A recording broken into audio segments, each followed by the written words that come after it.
Welcome to the ITSP Magazine Podcast Network. You're tuning into an episode of the Redefining Society podcast, hosted by Marco Ciappelli. Let's face it, the future is now. We live in a hybrid analog-digital society, and we must stop ignoring it or pretending that technology is not affecting us.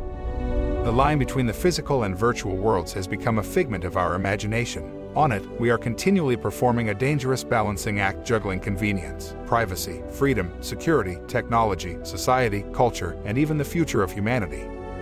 There is no better place than here, and no better time than now, to muse on our relationship with technology and how to redefine what society means in this new age. Black Cloak provides concierge cybersecurity protection to corporate executives and high-net-worth individuals to protect against hacking, reputational loss, financial loss, and the impacts of a corporate data breach. Learn more at blackcloak.io. BugCrowd's award-winning platform combines actionable contextual intelligence with the skill and experience of the world's most elite hackers to help leading organizations identify and fix vulnerabilities, protect customers, and make the digitally connected world a safer place. Learn more at bugcrowd.com. Devo unlocks the full value of machine data for the world's most instrumented enterprises. The Devo Data Analytics Platform addresses the explosion in volume of machine data and the crushing demands of algorithms and automation. Learn more at devo.com.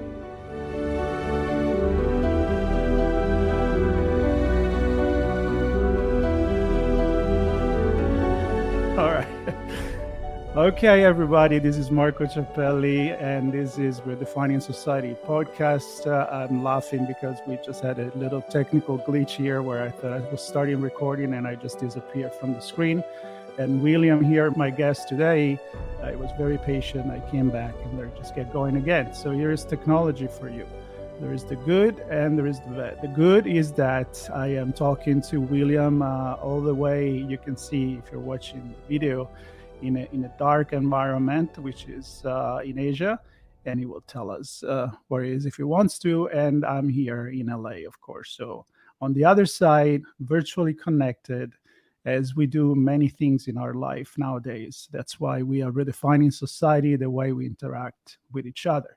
Today's conversation is right up my alley. It's about photography, it's about art, it's about advertising, which is my background, as many of you know, and the way that is affecting our life, and most specifically, generative AI, and how it is more and more being part of our life. So enough with this introduction. I want to introduce William here. Welcome to the show. Hey, thank you. Thanks a lot for having me. Oh, it's a pleasure. So let's start with the real you, who is William, and why are you interested in having this conversation with me in terms of art, photography, generative AI, and I know you have a very an involvement from a business perspective in something like this too. So let's hear about you. Yeah, so my background, I'm originally from Sydney, Australia, live in Seoul right now. And I started my career in general business, so I did consulting for a number of years. And then I did something that was pretty interesting. It's called special situations. And that was basically finding companies that had, or you know, when times change, right, whether it's regulatory change or technology change or market conditions change, what happens oftentimes, right, is that there are some companies that are very, very well positioned and some that aren't that well positioned, right? And so we spent a lot of time in my career, or I spent a lot of time in my career, basically finding these companies or these opportunities, and then, you know, positioning myself very well, and then riding the wave up. And a lot of that involved helping the company or working with the company and navigating it through the essentially the special situation. And then really, I think for me, AI and photography, especially in photography, is, you know, probably the special situation of a century.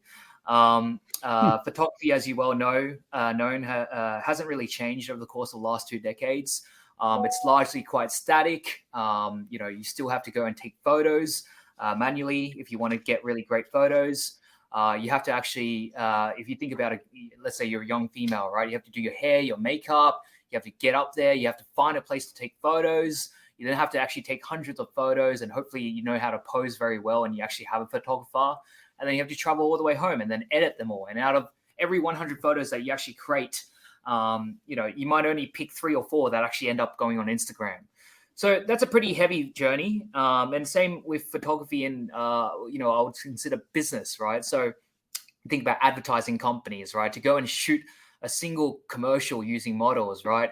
It'll cost you $100,000 plus 6 weeks, and you'll get 8 photos, right? Very, very long journey. And so, I think the very interesting thing about AI, especially in the last 12 months, is that that's disrupted all of that. In the future, the reason we're interested, right, is because, we see as AI taking the lead to automate what is currently a very, very manual process, and what has been a manual process for the last 2 decades. All right, so there is a lot going on there, and I'm kind of processing in my head with some artificial intelligence where I'm going to go.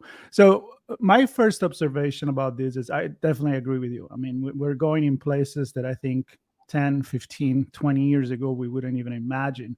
I'm thinking one of the big revolution for photography, which is different from the way you presented it, but was the digital photography, right? So I'm old enough that I worked in advertising with photographer that were coming in with a film camera. So talking about investment in really, using the shots, not, screwing up the shots, and really knowing the camera, really knowing the lighting. The experience was very, very important at the time. And talking about expensive. So the digital photography was already a revolution. Now, I am a big fan of experimenting with AI. I mean, I use Midjourney, I use ChatGPT. I feel like it's a tool. It's not the solution. It's a tool that increases my creativity. So I'm welcoming all of this. My fear, and this can be the follow-up conversation for the rest of the conversation, is how is actually affecting people? Meaning, don't you feel like it's taking away the experience factor from actually doing all these things? So I know it's easier. I know it's cooler. I know I can put myself in front of the Tour Eiffel without ever being in Paris. But, where do we where it goes between fiction and reality, and how we distinguish from it. So your thoughts on that, on all of these? Just choose wherever you want to go. I think you're absolutely right. I mean, there is an experience part of it, obviously, that people, we see it's probably, I would say, the older generation, right, really, really value more. I think the good thing about, the AI is that it can help you experience. Just imagine you're someone who grew up in rural China, right, who's never been able to have the opportunity or even be able to get the visa to go to Paris or the Eiffel Tower, right? Well, AI can actually help you to do that, right? Another example, let's say, you've got a great photo of your grandma, but she passed away, right? And you don't have a photo of you two together, right? Now you can put yourself next to your grandma and, create that new experience. Now that's not a taken by photo experience, right? But it is still very, very much an experience. I think the other thing to probably say is that it really depends on how you value, what you're taking the photos for. And there's a certain portion of people who will absolutely, you want to take photos. And again, a great example, like I travel a lot and I go to Paris by myself, or like, let's say Africa by myself, but I don't have anyone to take photos of me, right? And so all my photos literally, don't have me in it, right? Well, now, I can take that experience that I actually went to, right, and use AI to put myself into the photos that I actually took. So I think, definitely, there is a bit of, there is a real part, right? But I think there's a lot of that AI can help enrich that experience. And then I think the other part to that is then, there's a lot of people that don't take photos just for memories, right? A lot of times taking photos is about, showing something on a social media, right? Being able to social currency, right? And there you need high quality photos to, post on there. Or, for example, it's you're an influencer and you've got 50,000 fans, right? And you just don't have time to spend 3 hours a day taking photos for your fans, right? So we actually find there's a lot of different use cases for taking photos of yourself. Yes, definitely the experience is one part. Obviously, it's great to take photos with your friends and do that, and I think that will still continue. But I think the AI does help enrich a lot of that experience, and then on top of that, also provide you an answer or solution for when photo taking isn't about that experience. Right. No, I agree with you. And I like to go to the extreme so that then eventually towards the end, we kind of see things from different perspectives. So I agree with the things you're saying.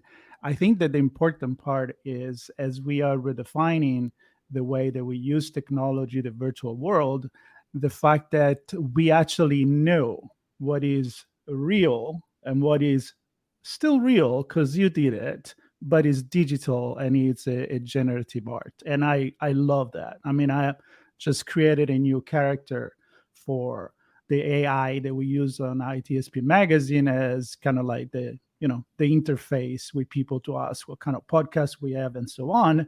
And I would never be able to do it myself. I don't draw, but I feel like it is my creation because I prompted the way I wanted to, right? So am I an illustrator? No, but I did it, right? So I'm totally cool with that. What is, on your opinion, the where we need to educate and draw the line when, especially with the new generation, and you're definitely a younger generation than mine, and there are some that are probably already younger than yours that are completely native digital. There's people soon going to be native AI. Distinguishing though between reality and virtual world, like being there and being there virtually, which is great if not everybody can travel the world, like you described. How do we educate these people? I mean, do you just give them the device like we've done with smartphone without really teaching them how to use it? And how then the others say, okay, is this guy just making fun of me because he's really never been in Paris? Let's keep using Paris as an example. Or is it just an artist that decided to create that image of himself? Yeah, I mean, sorry, just to be very clear, your question is, how do young people educate themselves on AI photos? Well, educate themselves, or where we fail as an older generation to educate them when we introduce them to that kind of world. Yeah, it's super interesting because I actually think it might be the reverse, right? Because when we look at the people who have picked up AI very quickly, right, and use it and integrate it into their lives, it tends to be younger people. Now, AI hasn't, I don't think it's got to like real mainstream. There's still a bit of work to get to real mainstream because, I think a lot of the AI tools that have come out, call it in the last 6 to 12 months, right, still remain pretty difficult for someone 20-year-old and likes TikTok to actually use. But we've seen that the pickup is pretty, I mean, this is a generation that embraces technology, right? And, I'm sure, even though a lot of them haven't actually used AI before, I'm pretty much a lot of them have actually used it before. And they're very familiar with downloading new apps and picking up and within a few minutes knowing exactly how to use it. I think it's actually, very interestingly the reverse. When we, for example, talk about our project, right, what we find oftentimes it's the 45, 50-year-old, older guy who's, hey, why would I ever use a fake photo, right? Well, and that contrasts very, very differently versus the young person. Wow, this is the tool that's changed my, entire life. I've always needed something like that, right? So it's actually quite interesting. We find, at least there's been much openness and greater acceptance with younger people than I would say, some of the older generation. Obviously not, completely. That's not to say that's everyone's like that, right? But generally, in the conversation that we've had, that's probably been a trend. Yeah, and I'm definitely one of those that you described. So, with the difference that I have always welcomed the new technology, I'm fascinated by it, but I still, I like to distinguish, remembering growing up with the analog, the cassette and the vinyl and behind me, but I'm but I also use the digital world, and I'm super excited about it. One thing I want to pick your brain in, it's like we said we were going to talk a little bit maybe of advertising, and if you talk about that nowadays is influencer. You mentioned TikTok. There are a lot more and more influencers that are completely AI generated. You are in Korea right now. I know there is some very, very big influencer there, even musician artists that are not really existing, but they have millions of followers. They are musicians. They songs, acting, and all of that. Your take on that, and what is the pulse that you're feeling in the business and the advertising industry on this? Is it really the future, or is just a Yeah, so I think in terms of digital models, that's definitely has seen. I mean, it's not something in the last 12 months. Actually, it's been around for 2, 3 plus years now.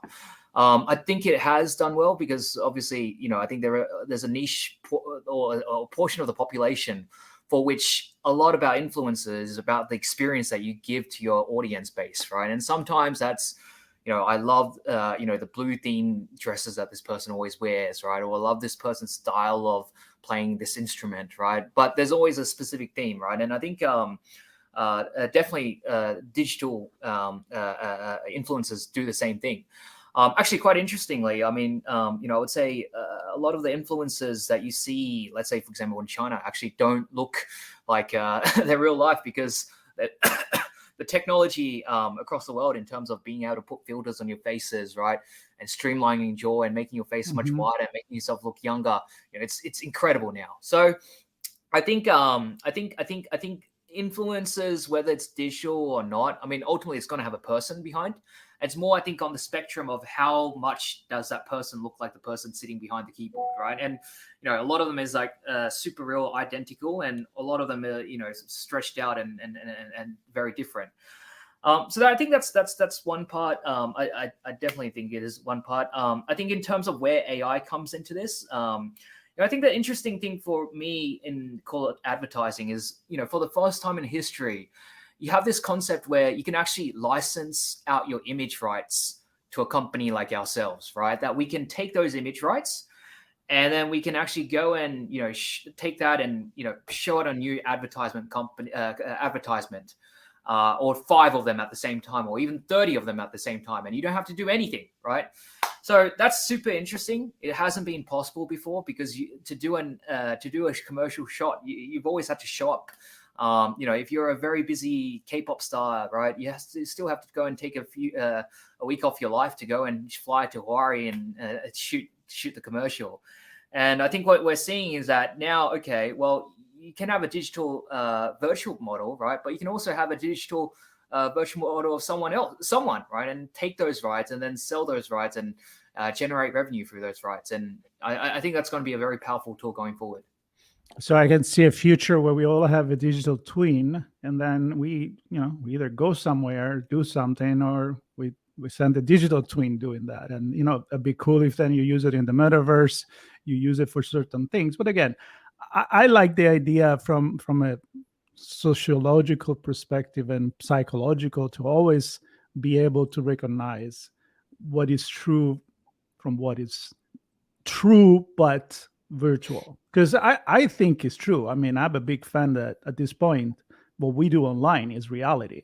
I'm not definitely the one that says no, if it's virtual it's not real. I mean, we are having a conversation right now, and I was talking to your avatar. I would have been talking to you anyway, in a way, with some entity. So I'm totally open for that. But there is the issue of, again, knowing. So I'm going to pick your brain on a couple of things, which is kind of maybe connected. One is, of course, the deep fake that generative AI can create, artificial intelligence in general. I mean, it's very scary, especially for people that don't understand how this technology works. And the other thing is the application of this technology that is kind of, scaring people. Let's look at the writer strike in the movie industry. I'm in LA.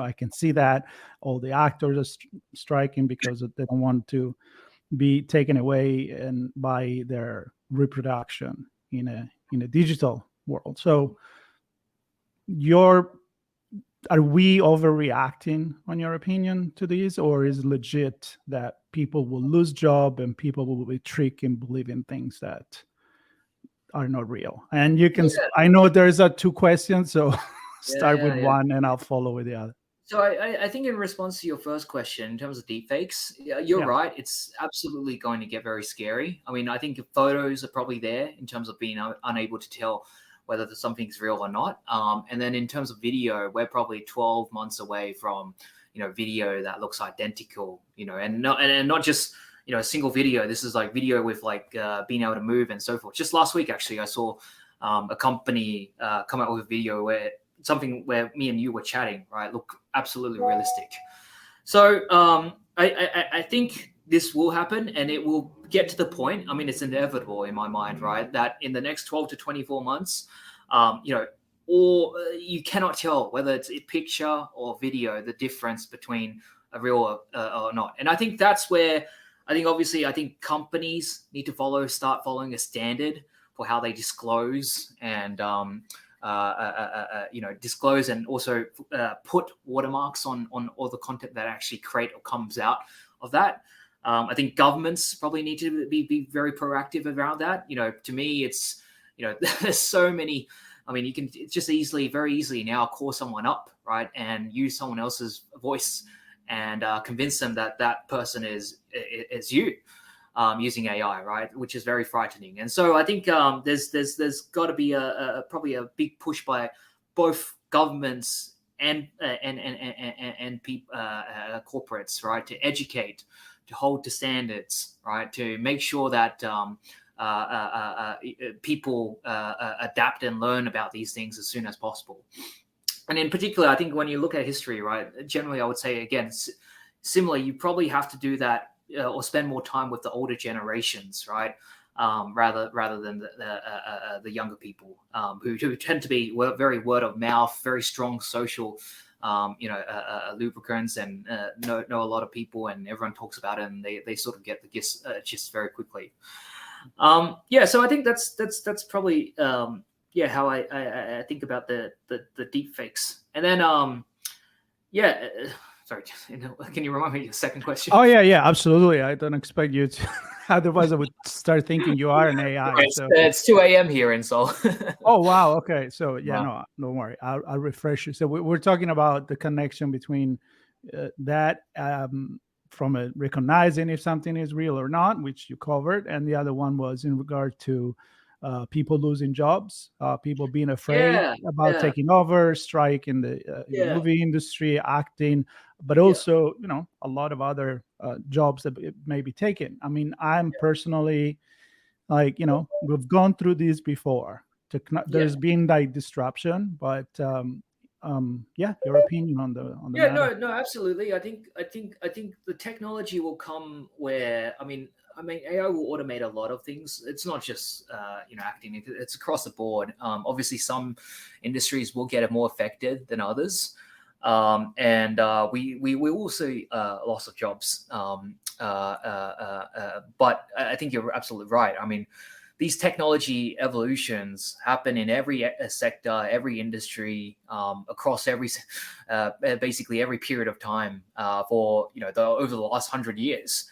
And if anything, what you're actually seeing is that more jobs over time have actually created, right? But so I think that's what the data shows. I think if you think, just for example, photography, right, or even just photography, there may be no need to do certain shots because they can be automated by AI. But people need to be able to curate good images, and they need to be able to prompt the images that actually created. And there's going to be different types of jobs that need that bit of upskilling. I think there are definitely going to be parts. I think whether you're part about overreaction, I mean, look, I think this is a very natural reaction, and it happens in cycles, in every economic cycle that's ever happened. My big push here is that I think the companies that are most affected are at the pointy end of that disruption, they need to be, in order, I would encourage them to be very open in terms of how they think about the next 24 months, right? And be adaptable to new business models, right? And I'll give you an example, right? We talk to a lot of modeling agencies, right? And if you think about traditional modeling, right? If you have your business is literally taking models and putting them on photos and taking the photo shoot and earning a margin off that, and you literally have 15 models sitting in your stable, right?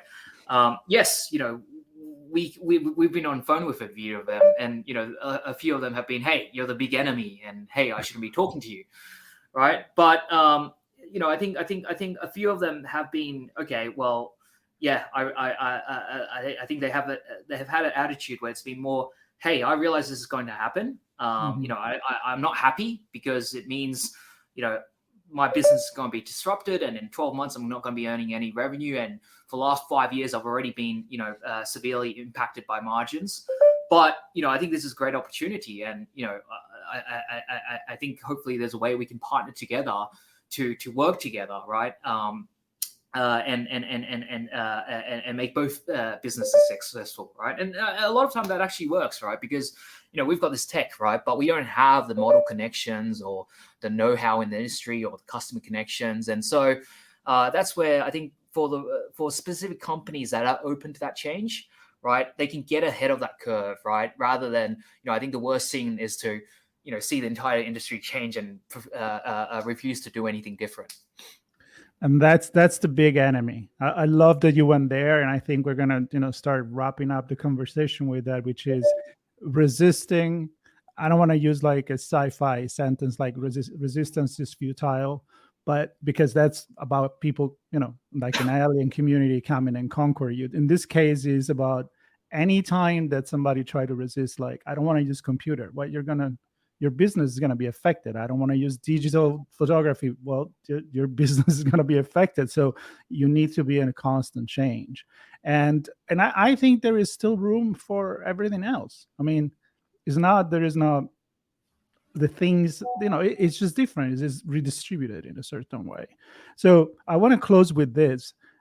As a young generation, a young entrepreneur and business doing generative AI, do you think that because the regular photography, let's call it regular, is not going to disappear, or modeling, do you think there's going to be a different price point where what is real, it's going to be more valuable than what is digital, or the other way around, because the cost goes down? So from a business perspective, the economy of it, do you see a difference?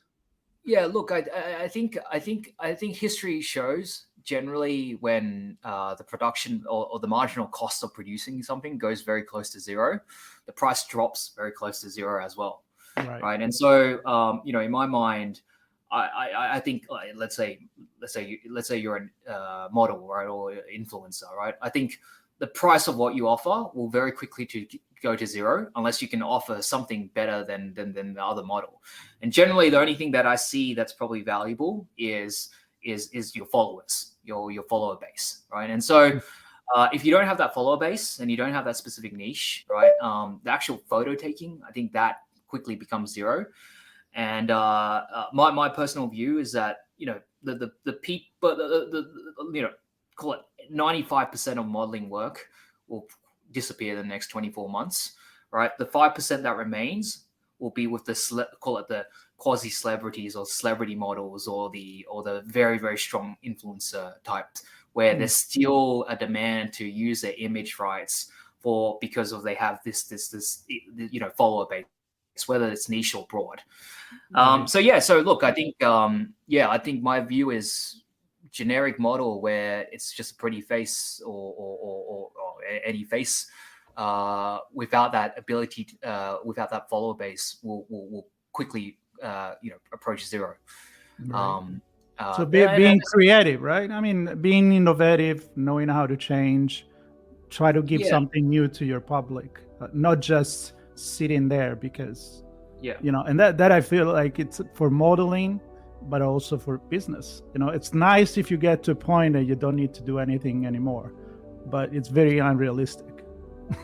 Yeah, exactly. All right. Cool. William, I know it's late out there. I enjoyed the conversation. I hope you did too. And for all the followers and subscriber of my show, there will be notes. I will write a piece, or well, maybe ChatGPT will do it for me, and about this article. And there will be all the links to William, so you can get in touch, learn about his business, connect if he wants to with his social media. So, William, again, thank you very much. And for everybody else, stay tuned for another episode of Redefining Society podcast. Thank you. Yeah, sounds good. Thanks a lot. Great talking. Thank you. All right. Take care. For having me, Marco. Bye-bye.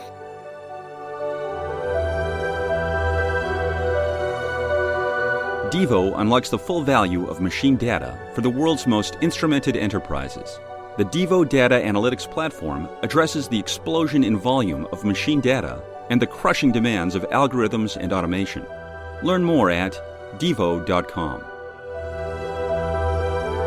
BugCrowd's award-winning platform combines actionable contextual intelligence with the skill and experience of the world's most elite hackers to help leading organizations identify and fix vulnerabilities, protect customers, and make the digitally connected world a safer place. Learn more at bugcrowd.com. Black Cloak provides concierge cybersecurity protection to corporate executives and high net worth individuals to protect against hacking, reputational loss, financial loss, and the impacts of a corporate data breach. Learn more at blackcloak.io. We hope you enjoyed this episode of Redefining Society, hosted by Marco Ciappelli. If you learned something new and this conversation made you think, then add this show to your favorite podcast player, subscribe to our YouTube channel, and share the ITSP Magazine podcast network with your friends, family, and colleagues.